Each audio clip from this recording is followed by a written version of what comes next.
시간 다 같이 일어나셔서 오늘 우리에게 주신 말씀을 같이 읽겠습니다. 우리에게 주신 말씀은 마태복음 1장 1절부터 16절까지 말씀입니다. 이 말씀 통해서 살아계신 하나님의 음성을 다 함께 들을 수 있기를 바랍니다. 1절과 16절 말씀을 읽도록 하겠습니다. 우리 1절부터 말씀을 읽겠습니다. 아브라함과 다윗의 자손 예수 그리스도의 계보라. 16절입니다. 야곱은 마리아의 남편 요셉을 낳았으니 마리아에게서 그리스도라 칭하는 예수가 나시니라. 아멘. 네, 그 자리에 앉으시기 바랍니다. 가슴에 손을 대고 제가 하는 기도 따라하겠습니다. 하나님은 나를 사랑하십니다. 나는 그 사랑 안에 있습니다.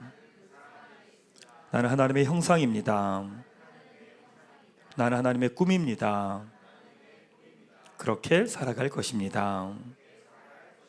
아멘. 네, 감사합니다. 이번 주간은 우리나라에 되게 많은 여러 가지 일들이 있었습니다. 그런 일들이 진행되면서 그냥 감사한 것은 다치거나 죽는 분이 계시지 않아서 사실 그거 하나만으로 되게 감사한 마음이었습니다. 많은 분들이 이제 이런 시대와 상황들을 지내다 보면 이렇게 묻습니다. 교회의 태도는 뭡니까? 라고 묻습니다. 교회는 어느 쪽입니까? 또 이렇게 묻는 분들도 있고요. 심지어 어떤 분은 저에게 목사님은 어느 쪽입니까? 라고 묻는 나쁜 분들도 계십니다. 그럼 저의 대답은 늘 이렇습니다. 교회는 말씀의 가치를 지키는 쪽에는 보수고요, 말씀의 가치를 회복하는 쪽에는 진보라고 이야기합니다. 각자가 하나님 앞에서 중요하게 여기는 가치가 모두 다릅니다. 그래서 어떤 분들은요 광화문에 있을 수 있고요, 어떤 분은 여의도에 있을 수 있습니다. 중요한 건 기독교인들은 서로의 가치를 존중하며 이 땅의 나의 뜻이 아니라 하나님의 뜻이 이루어지도록 함께 기도하는 것, 그것이 중요합니다. 신앙이 없는 분들은 극단적일 수 있습니다. 하지만 신앙이 있는 분들은 말씀 앞에서 고민하고 기도하며 상대의 이야기를 들으며 말씀 앞에 함께 맞춰 가야 됩니다. 그럴 때 비로소 그 자리에 하나님의 뜻이 드러나기 때문입니다. 앞으로 몇 개월간 우리나라가 되게 혼란스러울 겁니다. 여러분들이 여러모로 기억하시면서 함께 나라를 위해서 기도해 주시기 바랍니다. 말씀을 준비하면서 이제 그런 생각을 했습니다. 예수님 안 믿었으면 어떡할 뻔했나, 이런 생각을 되게 많이 합니다. 예수님 안 믿었으면 어땠을까? 복음 없었으면 어쩔 뻔했나, 이런 생각 되게 많이 합니다. 내 열심이 전부인 인생, 내 수고와 노력이 전부인 인생, 내가 가진 목표가 전부인 인생, 내가 모든 것을 책임지며 감당하려고 했던 인생. 이제는요 사실 이제 그런 생각만 해도 되게 버겁습니다. 되게 지칩니다.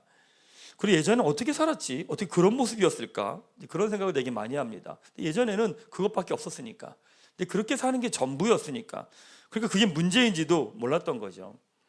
얼마 전에 어떤 분들을 만났는데 그럼 정말 열심히 사신 분입니다. 최선을 다해 살고 노력하고 나름대로 성취하고 나름대로 성공을 하신 분이기도 합니다. 근데 되게 놀라운 건 뭐냐면요, 가족들은 다 힘들어해요. 그분은 괜찮아요. 그분은 나름대로 괜찮은데 주변에 있는 가족들 너무 힘들어요. 아내도 힘들어하고 아이들도 다 힘들어합니다. 근데 그분이 이런 말 하는 거예요. 목사님, 인생이 다른 거 있나요? 열심히 하면서 열심히 최선을 다해 사는 거죠. 이런 이야기를 하시는 거예요. 그래서 한마디 이런 말 하는 거예요. 근데 목사님, 교회 다니는 사람들은 너무 나약해요. 이런 얘기하는. 근데 웃기지 않아요? 자기는 안 다니, 자기란다. 그분은 안 다니시나? 그분도 교회 다니면서, 자기도 교회 다니면서 왜 교회 다니는 사람 나약해요? 이런 이야기를 하는 거예요. 제가 그분하고 이야기하다가 더 이상 말하지 않았어요. 왜냐하면 말해도 이해하지 못하니까. 어느 선 이상은 얘기해봐야 의미가 없으니까 그냥 아무 말도 하지 않았습니다. 여러분, 복음은요, 우리가 지금까지 살아왔던 삶과는 다른 삶의 가능성을 열어줬습니다. 하지만 우리는 우리 힘으로 그 가능성을 찾아가진 않습니다. 우리는 아무리 앞에 복음이 있어도 우리는 복음으로 살아가는 게 아니라 내 힘으로, 내 능력으로 살아갑니다. 그게 인간입니다. 그런데 이제는 다른 삶을 향해, 다른 삶의 가능성을 향해 살아가야 되는 가능성을 알려주는 신호등이 있습니다. 이런 신호가 보이면 이제 여러분의 삶에 다른 삶을 향해 가야 될 신호인 거예요. 그게 뭐냐? 공허함과 허무함입니다. 열심히 살았어요. 최선을 다했어요. 노력을 했어요. 뭔가 된 것 같아요. 근데 공허해요. 허무해요. 특별히 문제가 있지는 않아요. 근데 뭔가 비어있는 것 같아요. 뭔가 잘못된 것 같아요. 특별히 문제가 있어 보이진 않아요. 근데 아이들도 잘 커요. 집도 문제가 없어요. 직장도 잘 진행되고 있어요. 근데 뭐지? 라고 하는 이야기입니다. 세상 사람들은 이 공허함과 허무함이 오면 세 가지로 반응합니다. 첫 번째, 내가 뭔가 좀 더 노력이 부족한 건가? 더 열심히 합니다. 또 어떤 사람은 쾌락으로 가버립니다. 어떤 사람들은 허무로 가버립니다. 이 세 가지를 왔다 갔다 하는 게 세상 사람들입니다. 근데 그 신호는 이제 다른 길로 가야 된다는, 다른 삶을 향해 가야 된다라고 하는 하나님의 영적인 신호입니다. 혹시 여러분 삶 가운데 영적인 공허함과 허무함이 있는 분들 계십니까? 아무 문제 없습니다. 괜찮습니다. 잘 되고 있습니다. 그런데도 왠지 뭔가 아닌 것 같은 분들 계십니까? 성령님이 부르시는 겁니다. 성령님의 새로운 가능성으로 여러분들을 초대하시는 겁니다. 이번 대림전 기간 동안 여러분의 삶에 다시금 예수님을 여러분의 삶의 중심으로 모시십시오. 여러분의 노력과 열심과 여러분의 힘으로 살아왔던 여러분의 그 현장에 주님을 다시 모시십시오. 나의 열심과 나의 노력만을 중심에 두고 예수님을 저 멀리에다가 바깥으로 내쫓는 것이 아니라 여러분의 가정에, 직장에, 여러분의 삶에, 여러분의 가장 중요한 그 영역에 다시 예수님을 모시십시오. 새로운 가능성의 삶의 가능성을 향해 한 걸음 내딛는 이번 대림절이 되기를 주님의 이름으로 축원합니다. 오늘 대림절 두 번째로 당신은 하나님의 꿈입니다 라고 하는 제목을 가지고 말씀을 전하겠습니다. 신약 성경의 첫 시작인 마태복음 1장 1절 같이 한번 읽겠습니다. 시작. 아브라함과 다윗의 자손 예수 그리스도의 계보라. 마태복음 1장에 나오는 족보는요, 하나님의 구원의 역사를 다 보여주고 있습니다. 창조로부터 시작된 하나님의 나라, 죄로 인해 깨어진 하나님의 나라, 그 나라를 회복하시기 위해서 아브라함을 부르셔서 땅과 민족의 약속을 주시고 너로 하여금 축복의 통로로 삼겠다라고 하신 하나님의 그 약속이 약 2000년에 걸쳐서 하나님의 그 약속이 이루어집니다. 성경에 보면 족보가 나오지 않습니까? 구약의 족보가 되게 많이 나옵니다. 여러분 집안 족보가 있습니까? 족보 없는 집안입니까? 족보가 있습니다. 근데 집안에서 족보를 보지는 않습니다. 근데 성경에 나오는 족보는 어떤 걸 의미하느냐? 이 의미입니다. 하나님의 약속을 신실하게 지킬 것이다 라고 하는 걸 보여주는 게 족보입니다. 내가 너희에게 민족을 주겠다, 너희 자손을 하늘의 별처럼 땅의 모래처럼 주겠다 라고 하신 하나님의 그 약속이 이루어지고 있다라는 걸 보여주는 게 족보입니다. 그러니까 이스라엘 백성들은 족보를 보면서 신실하게 하나님이 일하고 계시는구나, 우리에게 약속하신 걸 지키고 계시구나 라고 하는 것들을 고백을 하는 거죠. 성경은 언제나 하나님이 하신 일로부터 시작을 합니다. 인간은 우리로부터 시작하지 않고 하나님으로부터 시작합니다. 창세기 1장 1절 이렇게 시작하죠. 태초에 하나님이 천지를 창조하시니라. 우린 누굽니까? 하나님이 창조하신 존재입니다. 사람들은 믿음이 좋다는 걸 열심히 있는 것으로 오해합니다. 내가 열심히 해서 뭔가를 하고 뭔가를 성취하고 열심히 일하면 된다고 생각합니다. 근데 돌아보면 열심히 있는 사람들은요, 그 열심이 오래 가지 않아요. 왜냐하면 그 열심이 나에게서 나온 것이기 때문에 그렇습니다. 그래서 뭔가 시작은 잘해요. 근데 끝맺음을 못해요. 끝이 없는 거죠. 왜 그래요? 자기로부터 시작했기 때문에 그렇습니다. 여러분, 신앙은 하나님 앞에서는 수동적입니다. 말씀을 듣는 겁니다. 하나님이 하신 일을 보고 듣는 겁니다. 다르게 말하면 순종하는 겁니다. 그리고 그 말씀을 붙들고 세상을 향해서는 능동적입니다. 다시, 신앙은 하나님 앞에서는 수동적입니다. 내가 하나님을 향해서 뭔가를 하는 게 아니에요, 여러분.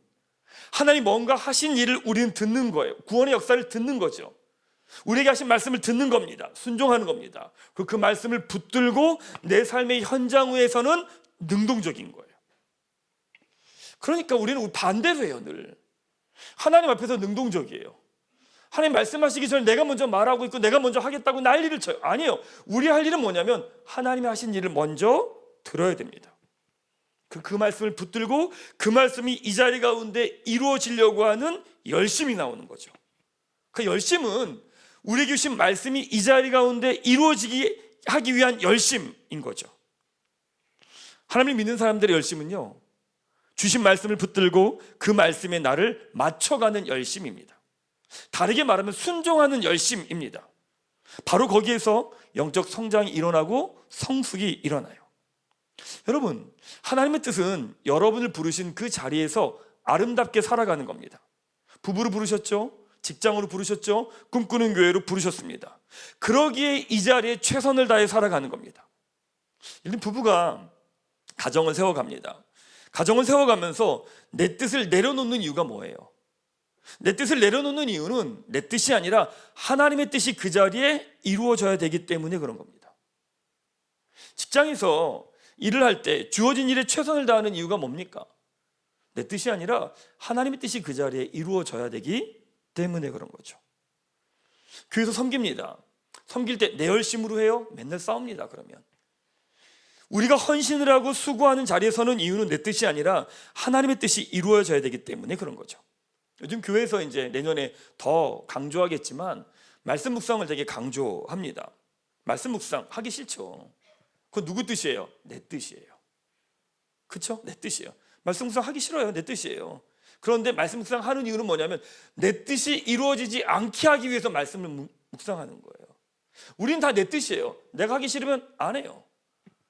그러니까 이런 거죠. 예배해요. 예배하는 게 힘들어. 안 해요. 말씀 보다가 말씀 보는 묵상하는 게 힘들어. 안 해요. 봉사하다 힘들어. 안 해요. 다 내 뜻이에요. 우리가 말씀을 보는 이유가 뭐냐면 내 뜻이 이루어지지 않게 하기 위함이에요. 그때 어떤 뜻이 일어나느냐? 하나님의 뜻이 일어나기 때문에 그렇습니다. 여러분, 하나님의 영광을 위해 사는 건 내가 하나님의 영광을 위해 살 거예요. 절대 이루어지지 않습니다. 하나님의 영광은 그 자리에서 나의 뜻이 이루어지지 않게 하려고 하는 열심을 낼 때 그때 하나님의 영광이 드러납니다. 가정에서 내가 우리 가정이 하나님의 영광이 되는 가정이 될 거야. 그런 집은 대부분 싸웁니다. 근데 내가 여기서 내 뜻을 접고 나의 고집을 내려놓는 치열한 내가 죽는 믿음의 싸움을 할 때 가정 가운데 하나님의 영광이 드러나게 되는 거죠. 사랑하는 여러분, 그래서 예배를 잘 들으셔야 돼요. 다르게 표현하면 예배에 성공해야 됩니다. 그래야 주신 말씀으로 한 주를 살아낼 수 있어요. 여러분, 주일 예배 준비하셔야 돼요. 토요일 날 피곤하게 밤늦게까지 그러고 있다가 주일날 오셔서 이 자리에서 주의 임재에 들어가지 마세요. 예배 때 들어가셔야지 각자 들어가시면 안 돼요. 예배 때 하나님 앞에 나와야 되거든요. 그 일찍 오시면 카페에 계시지 마세요. 내려오셔서 기도로 준비하세요. 하나님, 들을 귀를 주십시오. 마음을 열어주십시오. 하나님, 나를 향한 하나님의 음성을 듣게 해주십시오. 그 말씀을 듣고 나는 한 주를 살아내는. 여러분, 말씀이 안 들리면 어떻게 되는 줄 아세요? 사람이 독해져요. 왜? 내 뜻대로 살아야 되니까. 내 힘으로 살아야 되니까. 그러니까 저는 저희 교회 가족들이 주일날 예배 안 오시면 한 2, 3주 안 오시는 거는 그럴 수 있다고 생각을 해요. 여러 가지 일들이 있으니까 그럴 수 있겠죠.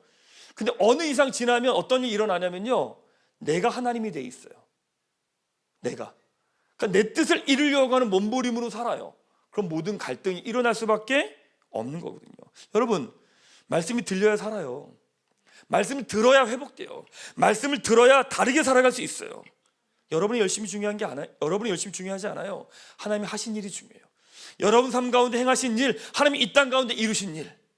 오늘도 예배할 때 하나님이 하신 그 말씀, 하나님이 하신 일을 붙들고 여러분의 삶의 자리로 나아간 여러분 되시기를 주님의 이름으로 축원합니다. 자, 마태복음 1장은 왕의 족보입니다. 동시에 지금으로 말하면 이력서와 같습니다. 나의 집안과 혈통이 어떤 존재인지를 보여주는 겁니다. 저희 집안에도 족보가 있습니다. 저희 영국공파 37대 손입니다. 맞나? 어쨌든 그렇습니다. 근데 사람들은 어떠냐면 그때나 지금이나 비슷한 것 같아요. 자기한테 부끄러운 일들은 지웁니다. 숨깁니다. 그러니까 이력서를 위조하거나 족보를 위조하겠죠. 왜? 부끄러운 일들은요 다 없어요. 그게 인간입니다. 너무 당연한 모습이죠. 근데 마태복음 오늘 읽은 1장의 족보는 다릅니다. 지금 시대가 이야기하거나 그 시대가 이야기하는 족보랑 너무 다릅니다. 근거가 뭐냐? 족보에 기록된 여성 5명 때문입니다. 다말, 라합, 룻, 우리아의 아내 마리아. 성경이 기록될 때는 사람의 수를 셀 때 여자는 카운트하지 않았어요. 지금은 남자 카운트 안 할 것 같아요. 근데 왕의 족보 보면 그 왕의 족보에 여자의 이름이 5명이 들어가 있습니다. 근데 여인들의 출신과 배경이 다 문제입니다. 물론 아브라함부터 시작해서 많은 왕들이 있었는데 그 왕들이 되게 많은 죄악을 저질렀어요. 그 왕이 잘한 일도 있고요, 못한 일도 있습니다. 근데 왕의 이름 자체로는 잘 알 수 없습니다. 자, 여러분, 요람 왕 어떤 왕이었나요? 관심 없습니다. 모릅니다. 잘 왕의 이름들 이야기해도 그 왕이 어떤 왕인지 사실 잘 모릅니다. 근데 족보에 기록된 5명의 여성의 이름은 성경을 본 사람들은 다 알고 있는 내용들입니다. 어찌 보면 이스라엘의 역사에서 가장 숨기고 싶은 이름들입니다. 근데 그 이름들이 족보에 그대로 다 기록되어 있습니다. 하나씩 볼까요? 3절을 한번 같이 읽겠습니다. 시작. 유다는 다말에게서 베레스와 세라를 낳고, 야곱의 아들 중에 유다가 있는데 그 유다에겐 아들이 3명이 있었어요. 첫째 아들이 다말이라고 하는 여인과 결혼을 하는데 죽습니다. 근데 그 시대 법에선 여성을 보호하기 위해서, 혈통을 잇기 위해서 동생이 형수랑 결혼하는 형사 취수제라고 하는 제도가 있습니다. 둘째가 결혼했어요, 다말과. 근데 죽었어요. 그러니까 유다가 생각할 때 셋째까지 결혼을 시키면 죽을지도 모르겠다라고 생각하면서 셋째는 결혼을 시키지 않습니다. 그러자 다말이 시아버지 유다를 속여서 임신하게 됩니다. 그때 태어난 게 베레스와 세라입니다. 아니, 어디 이런 막장이 있어요. 아니, 어떻게 이렇게 막 가는 집안이 있을 수 있어요. 근데 이런 가정에서 자란 사람이 베레스와 세라입니다. 정상적이겠습니까? 창세기 38장에 보면 베레스와 세라가 태어난 이후에 유다가 다말과 가까이 하지 않았다라고 말합니다. 그 말은 베레스와 세라에게는 아버지 역할을 해주는 사람이 없었다는 이야기입니다. 아버지 부재인 상황인 거죠. 자신의 부모를 부끄럽고 수치스럽게 여겨야 되는 상황에서 자란 존재가 뭐냐? 그 집안 사람들입니다. 5절도 한번 읽겠습니다. 시작. 살몬은 라합에게서 보아스를 낳고, 이스라엘 백성들이 광야 40년 끝나고 요단강을 건너서 첫 번째 전쟁하는 곳이 여리고였습니다. 근데 그곳에서 정탐꾼을 숨겨준 사람이 바로 라합입니다. 성경은 라합에 대해서 몸을 파는 사람이라고 이야기를 합니다. 유대교 전통에선 그 정탐꾼이 바로 살몬이라고 말합니다. 정탐꾼을 숨겨준 대가로 라합의 집안은 생명을 얻게 됩니다. 그 살몬과 결혼해서 낳은 아들이 바로 보아스입니다. 폐쇄적인 이스라엘 집안에서 그 이방 여인이, 그리고 몸을 파는 여인이 들어왔어요. 얼마나 모욕적인 말을 많이 듣고 수치스럽고 손가락질을 많이 당했겠습니까? 여러분, 그런 라합이 자신의 아들 보아스를 키울 땐 어떻게 키웠겠어요? 엄청 엄하게 키웠겠죠. 당연하죠. 손가락질 당하고 욕을 먹을 수 있으니까 넌 그러면 안 된다고 해서 더 강하게 엄하게 아마 보아스를 키웠을 겁니다. 보아스는 엄마가 얼마나 수치스럽고 부끄러웠겠습니까? 그래서 보아스가 늦게까지 결혼을 하지 않은 게 아닌가 싶습니다. 5절도 이렇게 말합니다. 같이 읽겠습니다. 시작. 보아스는 룻에게서 오벳을 낳고, 사사시대 베들레헴에 흉년을 들자 엘리멜렉과 나옴이라는 사람이 모압 지방으로 이주하게 됩니다. 근데 거기서 두 아들이 결혼을 하게 돼서 아내를 맞아들이는데 그 중에 하나가 룻입니다. 근데 그 땅에서 남편과 두 아들이 죽게 되자 나오미가 고향으로 돌아오려고 할 때, 그때 룻이라는 며느리가 어머니와 같이 가겠다고 해서 베들레헴으로 돌아옵니다. 그리고 만난 사람이 바로 보아스입니다. 룻은 이방인이죠. 한번 결혼한 사람이기도 합니다. 보아스는 어머니 라합으로 인해 겪었던 어려움을 룻을 아내로 맞이하면서 또 겪게 됩니다. 이스라엘에서는 자격이 없는 사람들이라는 의미가 되겠죠. 6절도 한번 볼까요? 같이 한번 읽겠습니다. 시작. 이새는 다윗 왕을 낳으니라. 다윗은 우리아의 아내에게서 솔로몬을 낳고. 사무엘하 11장에 보면 전쟁하러 나가는데 다윗은 왕궁에 홀로 있습니다. 그리고 밧세바를 끌어들여서 잠자리를 하고 임신하게 합니다. 다윗은 자신의 죄를 의도적으로 숨기기 위해서 우리아를 죽여버립니다. 그 모든 상황을 동조한 사람이 바로 밧세바라고 하는 여인입니다. 물론 그때 태어난 자녀는 죽었습니다. 그 다음에 태어난 자녀가 바로 솔로몬이죠. 정상적인 부부관계가 아닌 의도적으로 죄악을 저지르고 만들어진 가정에서 태어난 사람이 바로 솔로몬입니다. 서로의 죄책감으로 뭉쳐져 있는 가정입니다. 그 가정 가운데 건강한 관계가 만들어지는 건 당연히 어렵겠죠. 16절도 같이 한번 읽겠습니다. 시작. 야곱은 마리아의 남편 요셉을 낳았으니 마리아에게서 그리스도라 칭하는 예수가 나시니라. 마리아는 그 누구도 주목하지 않는 베들레헴의 평범한 여성입니다. 공주도 아닙니다. 왕족도 아닙니다. 능력이 있는 것도 아닙니다. 실력도 없습니다. 어디에서나 볼 수 있는 평범한 여인입니다. 예수님께서 어떠한 힘도 배경도 되어줄 수 없는 마리아에게서 예수님이 태어나시죠. 예수님의 족보에 있는 이력서에 나온 5명의 여인들은 어찌 보면 이스라엘의 많은 수치와 죄악들이 다 담겨진 사람들입니다. 그리고 대부분 깨어진 가정의 사람들입니다. 정상적인 가정이 없습니다. 대부분 자기의 힘과 능력과 예수님에게 힘과 능력과 배경이 되어줄 만한 가정도 없습니다. 나름대로의 아픔과 눈물을 가진 사람들입니다. 그런데 그 사람들을 통해, 그 가정을 통해 예수님께서 이 땅에 오십니다. 그리고 그 이름들을 하나씩 족보에 기록해 놓으십니다. 부끄러움과 수치와 아픔의 이름들을 너무 자랑스럽게, 너무 당당하게 그 이름을 하나님 나라 이야기 안에 적어 놓으십니다. 참 놀랍지 않나요? 하나님 모르셨을까요? 사람들이 이 정도 수준이라는 걸 모르셨을까요? 아니, 이렇게 하찮은 사람이라는 건 모르셨을까요? 아니, 이렇게 깨어지고 무너지는 존재라는 건 모르셨을까요? 모르셨을 리가 없죠. 당연히 아셨겠죠. 그러면 당연히 아시면서 이렇게 엉망인 사람들을 통해 예수님을 태어나게 하셨다고요? 이렇게 콩가루인 집안에서 메시아가 나오게 하셨다고요? 아니, 이들을 통해 하나님의 나라의 꿈을 이루셨다고요? 말씀을 보면 그런 것 같습니다. 하나님께서 아시면서도 부르신 것 같습니다. 로마서 11장 29절 한번 같이 읽겠습니다. 시작. 하나님의 은사와 부르심에는 후회하심이 없느니라. 성경엔 다 그런 이야기입니다. 실패할 줄 압니다. 무너질 줄 압니다. 근데 하나님이 부르세요. 인간을 창조하십니다. 근데 하나님이 후회하시는 장면이 나와요. 창세기 6장 6절 한번 같이 읽겠습니다. 시작. 땅 위에 사람 지으셨음을 한탄하사 마음에 근심하시고. 모든 것을 아시는 하나님이 한탄하셨대요. 앞뒤가 안 맞잖아요. 그 말은 뭐냐? 한탄하셨다는 말이 히브리어로 슬퍼하셨다는 뜻입니다. 하나님이 인간을 통해서 하나님 나라의 꿈을 풀어내기를 기대하셨는데 인간이 다른 길을 가니까 하나님이 그거에 대해 슬퍼하셨다고 이야기하시는 거예요. 하나님이 또 사울을 왕으로 세우십니다. 왕을 세우시고 난 다음에 후회하셨다는 이야기가 나와요. 사무엘상 15장 11절 같이 한번 읽겠습니다. 시작.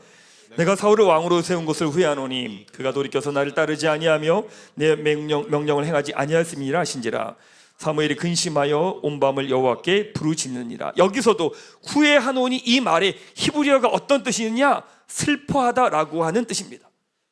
하나님이 사울을 택하셔서 사울을 통해 하나님의 나라가 그 자리에 드러나기를 원하셨는데 사울이 자신의 길을 걸어간 거예요. 하나님 그거에 대해서 뭐라고 말씀하시느냐? 하나님이 슬퍼하셨다고 이야기합니다.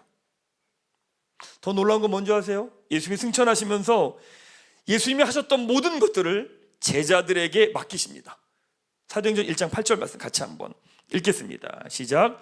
오직 성령이 너에게 임하시면 너희가 권능을 받고 예루살렘과 온 유대와 사마리아와 땅끝까지 이르러 내 증인이 되리라 하시니라. 예수님을 부인해요, 배반해요, 도망갔던 제자들에게 예수님은 자신의 모든 꿈을 제자들에게 맡기세요. 부활하시고 40일간 제자들과 같이 하셨는데 그럼에도 불구하고 예수님의 부활을 외치지 못하는 제자들에게 이 말도 안 되는 하나님의 꿈을 제자들에게 전해주십니다. 하나님 참 바보 같으신 것 같아요. 너무 바보 같으신 것 같아요. 하나님 나라 이야기에 오히려 방해가 될 것 같은데 우리를 부르시고 우리를 통해 하나님의 꿈을 꾸시는 거예요. 우리가 실패할 줄 아세요. 무너질 줄 아세요. 근데 우리를 통해 하나님 나라의 꿈을 꾸세요. 우리가 다른 길로 갈 줄도 아세요. 우리가 엉뚱한 짓 할 거 아세요. 근데 우리를 바라보며 하나님이요, 하나님 나라의 꿈을 우리에게 맡기셨어요. 우린 그래요. 잘못할까 봐 두렵고 불안하고 염려하고 걱정해요. 하나님 뭐라고 말씀하는 줄 아세요? 로마서 8장 28절 같이 한번 읽겠습니다. 시작. 우리가 알거니와 하나님을 사랑하는 자 곧 그의 뜻대로 부르심을 입은 자들에겐 모든 것이 합력하여 선을 이루느니라. 하나님 뭐라고 말씀하는 줄 아세요? 염려하지 말라는 거예요. 불안해하지 말라는, 걱정하지 말라는 거예요. 너희가 나를 사랑하는 마음으로 하는 모든 것들에 대해서는 내가 가장 아름답게 만들어가고 계시대요. 하나님을 사랑하기 위해 했던 내가 했던 모든 행동들, 선택들, 결정들, 그 모든 것들은 내가 가장 아름다운 것으로 합력해서 선을 이루어가고 계신대요. 하나님을 사랑하는 마음으로 수고하고 애썼어요. 근데 그 모든 일이 망가졌나요? 하나님을 사랑하는 마음으로 자녀에게 최선을 다했어요. 근데 자녀가 상처받은 것 같으세요? 하나님을 사랑하기 했던 나의 선택과 결정이 있어요. 근데 잘못된 것 같으세요? 너무 염려하지 마세요. 후회하지 마세요. 하나님 그 모든 것들을 통해 가장 아름다운 것으로 만들어 가고 계세요. 바로 그게 하나님의 자신감이에요.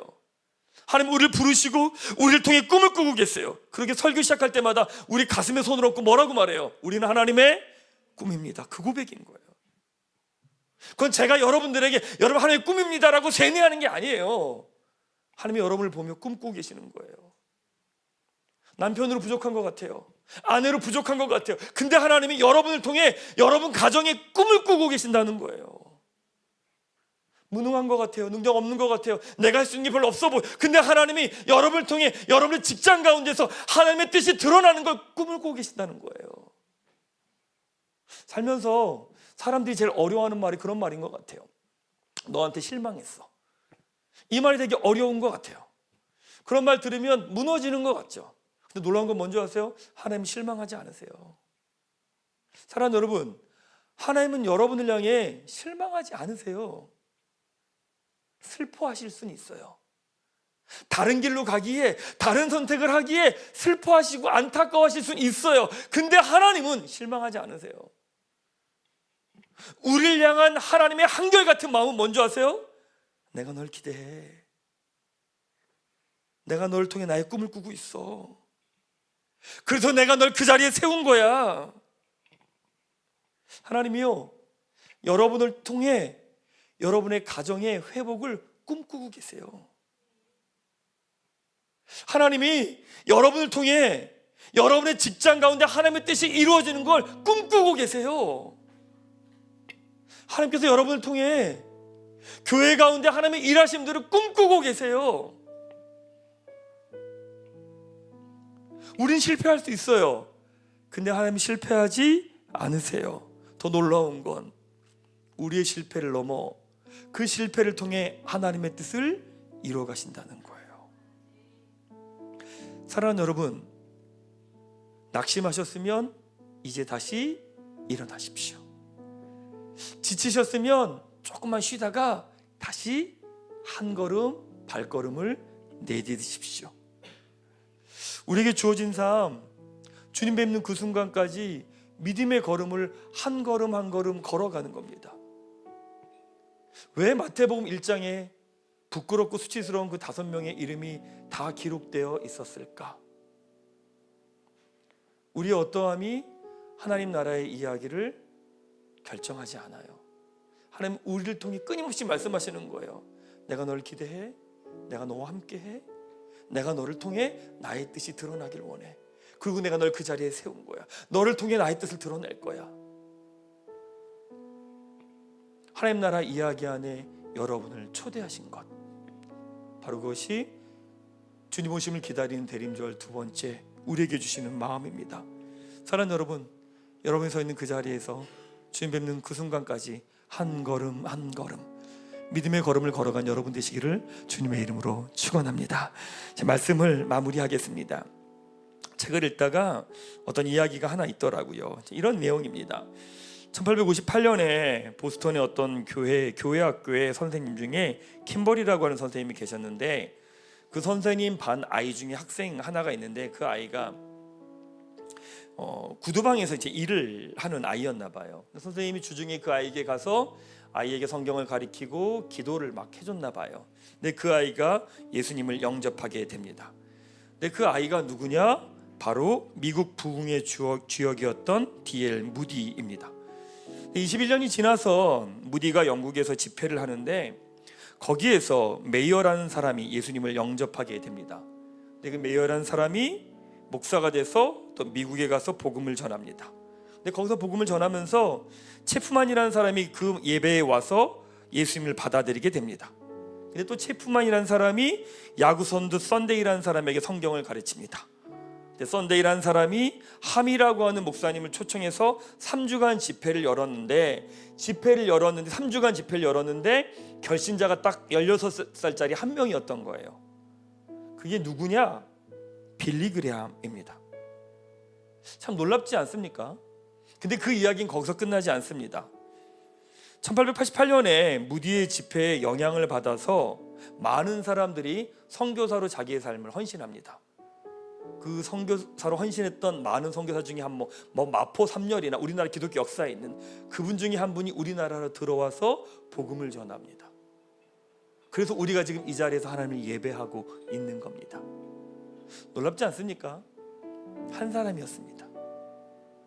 자기에게 부르신 그 자리에서 한 걸음 한 걸음 하나님을 바라보며 걸어갔던 그 한 사람이 그 한 사람 때문에 지금 우리가 이 자리에서 하나님을 예배하고 있는 겁니다. 사랑하는 여러분, 이제 더 이상 여러분의 집안을 이야기하지 마십시오. 여러분의 부모를 이야기하지 마십시오. 여러분의 상황이 어땠는지 이야기하지 마십시오. 그 모든 것들을 담아내는 것이 하나님 나라의 이야기입니다. 그래서 하나님이 여러분을 부르신 겁니다. 나의 이야기 안에 함께 하자고 여러분을 초청하시고 초대하신 겁니다. 사랑하는 여러분, 하나님이 여러분 한 분 한 분을 통해 하나님 나라의 꿈을 꾸고 계십니다. 내가 너의 가정의 꿈을 꾼다. 내가 너의 학교와 직장의 꿈을 꾼다. 내가 너의 교회의 꿈을 꾼다. 내가 너를 통해 이 땅의 꿈을 꾼다. 사랑하는 여러분, 이번 한 주간 여러분을 통해 여러분이 서 있는 바로 그 자리에 하나님의 뜻이, 하나님의 나라가 드러나는 한 주가 되시기를 주님의 이름으로 축원합니다.